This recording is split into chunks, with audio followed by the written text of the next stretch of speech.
Hello there. Hello, Evelyn and Sean and Pauline and everyone else who's here. Welcome. This is Fireside Reading, and I'm Gildart. And today is a big day because my wife's movie gets released on Hallmark tonight. I know many of you already know, and it's so kind of you to tell her that you're going to watch, and she's really excited about it. I'm not quite sure the timing. It depends where you are. I think it's 8 o'clock tonight, but you'd have to check that. But she really enjoyed making this movie. It's called Love Classified. It's on Hallmark. And if you would like to watch it, please do. I know that she's going to be doing some live tweeting. Or not Instagram, I'm not sure, live something or other. But anyway, she's very proud of it, and it's exciting. And I do hope that you can watch it if you would like to. She's not actually here at the moment. She's away making something else at the moment. So I'm holding down the fort. This is our living room. And it's just Lolly and Barnaby and the birds and the fish and me at the moment, because the kids are away too. So it's perfect time for me to do jury duty, which is what I'm doing, although today's Saturday, so we're not doing that today. But don't forget that on Monday, Tuesday, Wednesday next week, there's a possibility that I might be sending a last-minute thing saying we're starting late or it's not on. But hopefully it will be on. I should be able to get home in time to do it. So we hope that next week at 5 Pacific, we will be reading in front of the fire. But keep your eyes peeled on Instagram just beforehand, just to check that I'm going to make it. Because we will be continuing with The Woman in White by Wilkie Collins. And we've started the second epoch, he calls them. Each is a different epoch. The second epoch, which I think means probably time. So this is 6 months after the first epoch. And Marion is telling us the story in her diaries at the moment. And she has just told us about her arrival at Blackwater Park, a slightly ominously named establishment. And I wonder what's going to happen here. We will find out at the end of the first reading was, I wonder how Blackwater Park will look in the daytime. I don't altogether like it by night. Well, let's explore a little bit more about Blackwater Park. Welcome to a fireside reading of The Woman in White by Wilkie Collins. Reading 26. The 12th. A day of investigations and discoveries. A more interesting day for many reasons than I had ventured to anticipate. I began my sightseeing, of course, with the house. The main body of the building is of the time of that highly overrated woman, Queen Elizabeth. On the ground floor, there are 2 hugely long galleries with low ceilings lying parallel with each other and rendered additionally dark and dismal by hideous family portraits, every one of which I should like to burn. The rooms on the floor above the 2 galleries are kept in tolerable repair, but are very seldom used. The civil housekeeper, who acted as my guide, offered to show me over them, but considerately added that she feared I should find them rather out of order. My respect for the integrity of my own petticoats and stockings infinitely exceeds my respect for all the Elizabethan bedrooms in the kingdom, so I positively declined exploring the upper regions of dust and dirt at the risk of soiling my nice clean clothes. The housekeeper said, "I am quite of your opinion, miss," and appeared to think me the most sensible woman she had met, with for a long time past. So much then for the main building. 2 wings are added at either end of it. The half-ruined wing on the left, as you approach the house, was once a place of residence standing by itself, and was built in the 14th century. One of Sir Percival's maternal ancestors, I don't remember, and I don't care which, tacked on the main building at right angles to it in the aforesaid Queen Elizabeth's time. The housekeeper told me that the architecture of the old wing, both outside and inside, was considered remarkably fine by good judges. On further investigation, I discovered that good judges could only exercise their abilities on Sir Percival's piece of antiquity by previously dismissing from their minds all fear of damp, darkness, and rats. Under these circumstances, I unhesitatingly acknowledged myself to be no judge at all, and suggested that we should treat the old wing precisely as we had previously treated the Elizabethan bedrooms. Once more, the housekeeper said, "I am quite of your opinion, miss." And once more she looked at me with undisguised admiration of my extraordinary common sense. We went next to the wing on the right, which was built by way of completing the wonderful architectural jumble at Blackwater Park in the time of George II. This is the habitable part of the house, which has been repaired and redecorated inside on Laura's account. My 2 rooms, and all the good bedrooms besides, are on the first floor, and the basement contains a drawing room, a dining room, a morning room, a library, and a pretty little boudoir for Laura, all very nicely ornamented in the bright modern way, and all very elegantly furnished with the delightful modern luxuries. None of the rooms are anything like so large and airy as our rooms at Limmeridge, but they all look pleasant to live in. I was terribly afraid, from what I had heard of Blackwater Park, of fatiguing antique chairs and dismal stained glass and musty frowsing hangings and all the barbarous lumber which people born without a sense of comfort accumulate about them in defiance of the consideration due to the convenience of their friends. It is an inexpressible relief to find that the 19th century has invaded this strange future home of mine, and has swept the dirty good old times out of the way of our daily life. I dawdled away the morning, part of the time in the rooms downstairs and part out of doors in the great square, which is formed by the 3 sides of the house and by the lofty iron railings and gates which protect it in front. A large circular fish pond with stone sides and an allegorical leaden monster in the middle occupies the centre of the square. The pond itself is full of gold and silver fish and is encircled by a broad belt of the softest turf I ever walked on. I loitered here on the shady side pleasantly enough till luncheon time, and after that took my broad straw hat and wandered out alone in the warm, lovely sunlight to explore the grounds.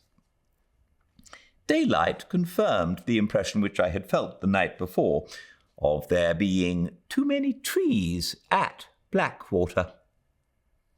The house is stifled by them.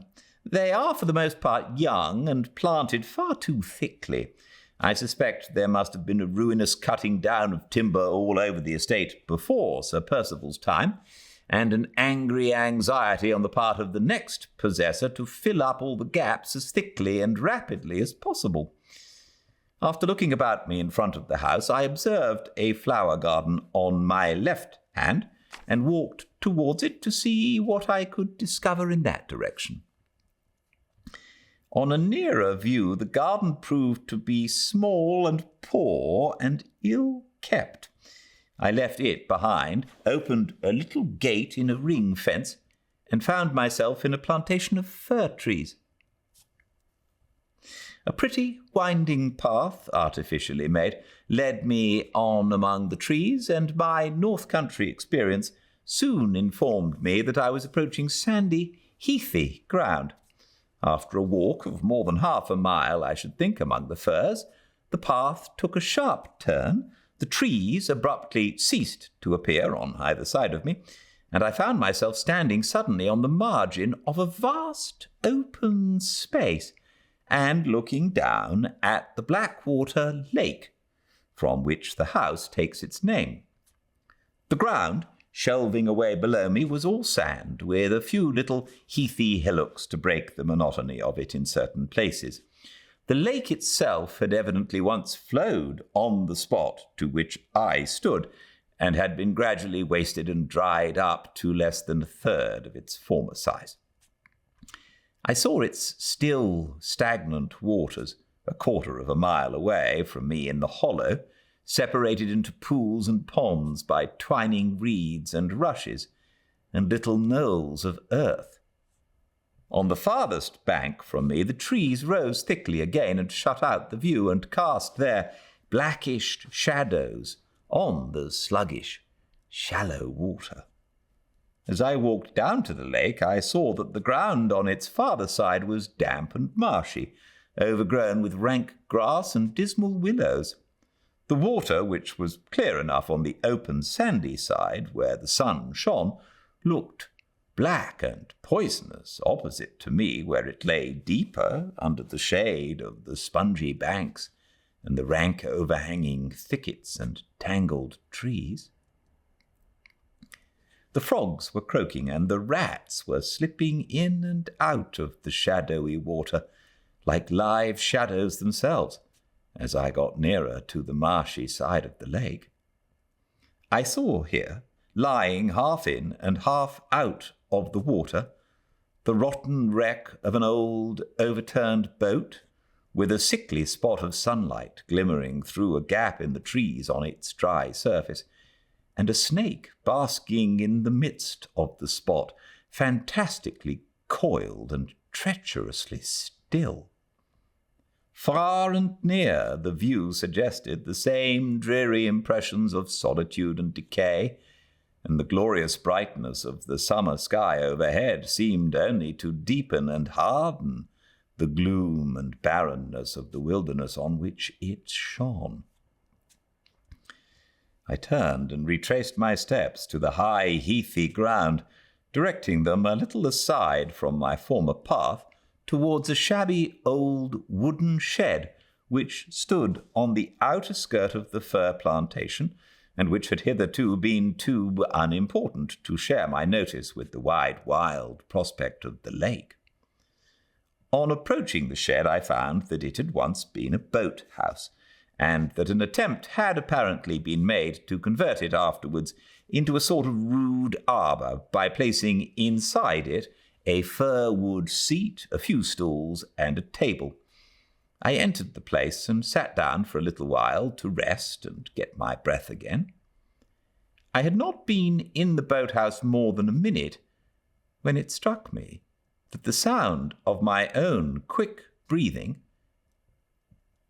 was very strangely echoed by something beneath me. I listened intently for a moment and heard a low, thick, sobbing breath that seemed to come from the ground under the seat which I was occupying. My nerves are not easily shaken by trifles, but on this occasion I started to my feet in a fright, called out, received no answer, summoned back my recreant courage, and looked under the seat. There, crouched up in the farthest corner, lay the forlorn cause of my terror, in the shape of a poor little dog, a black and white spaniel. The creature moaned feebly when I looked at it and called to it, but never stirred. I moved away the seat and looked closer. The poor little dog's eyes were glazing fast, and there were spots of blood on its glossy white side. The misery of a weak, helpless, dumb creature is surely one of the saddest of all the mournful sights which this world can show. I lifted the poor dog in my arms as gently as I could and contrived a sort of makeshift hammock for him to lie in by gathering up the front of my dress all round him. In this way I took the creature as painlessly as possible and as fast as possible back to the house. Finding no one in the hall, I went up at once to my own sitting room, made a bed for the dog with one of my own shawls, and rang the bell. The largest and fattest of all possible housemaids answered it in a state of cheerful stupidity which would have provoked the patience of a saint. The girl's fat, shapeless face actually stretched into a broad grin at the sight of the wounded creature on the floor.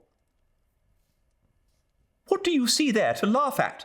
I asked, as angrily as if she had been a servant of my own. "Do you know whose dog it is?"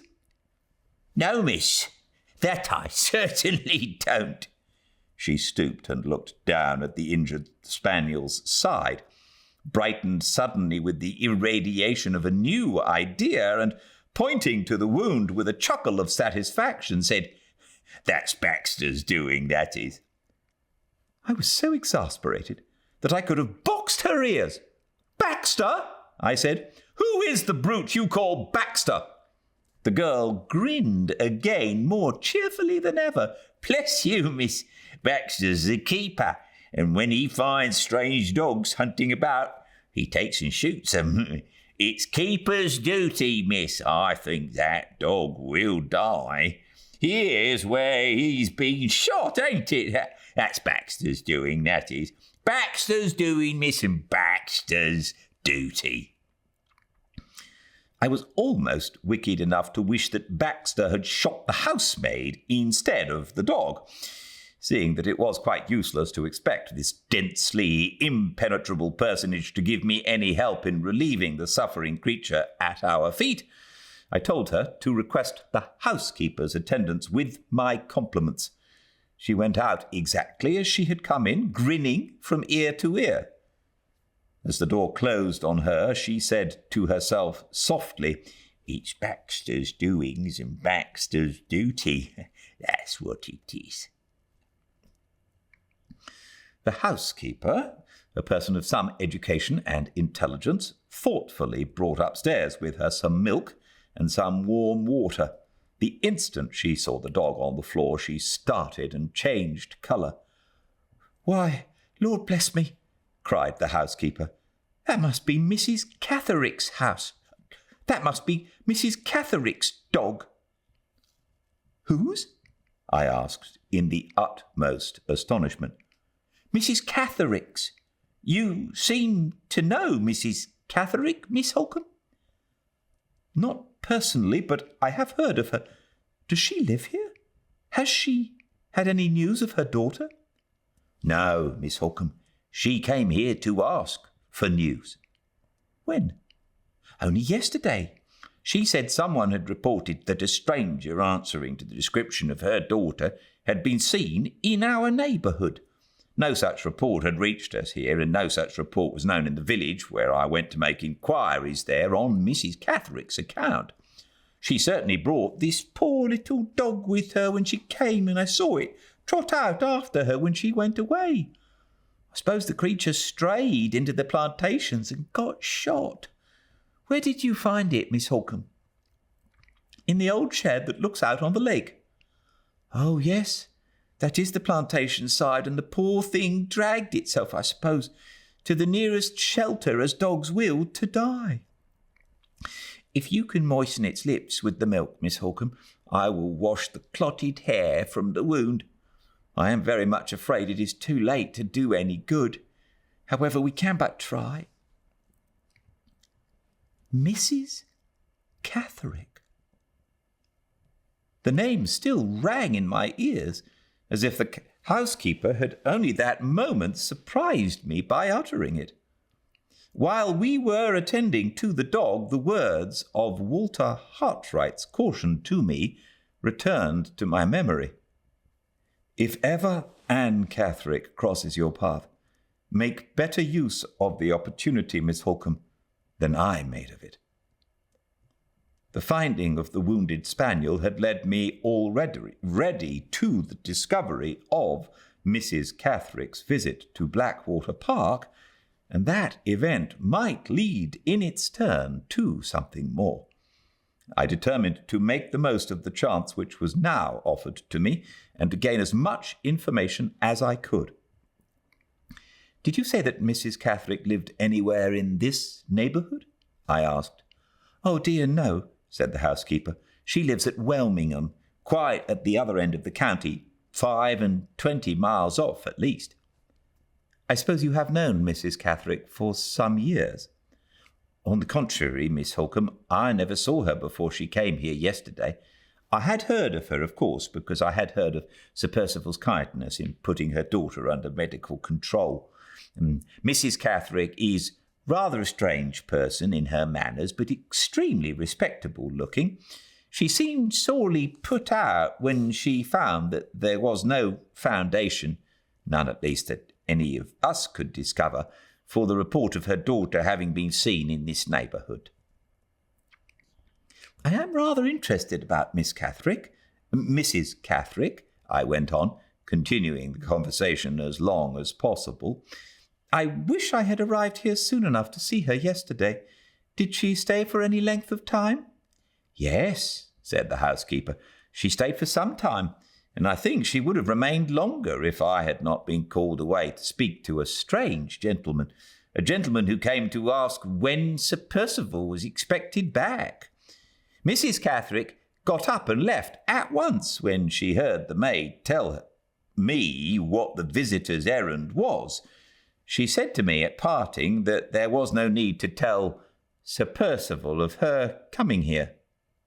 I thought that rather an odd remark to make, especially to a person in my responsible situation." I thought it an odd remark too.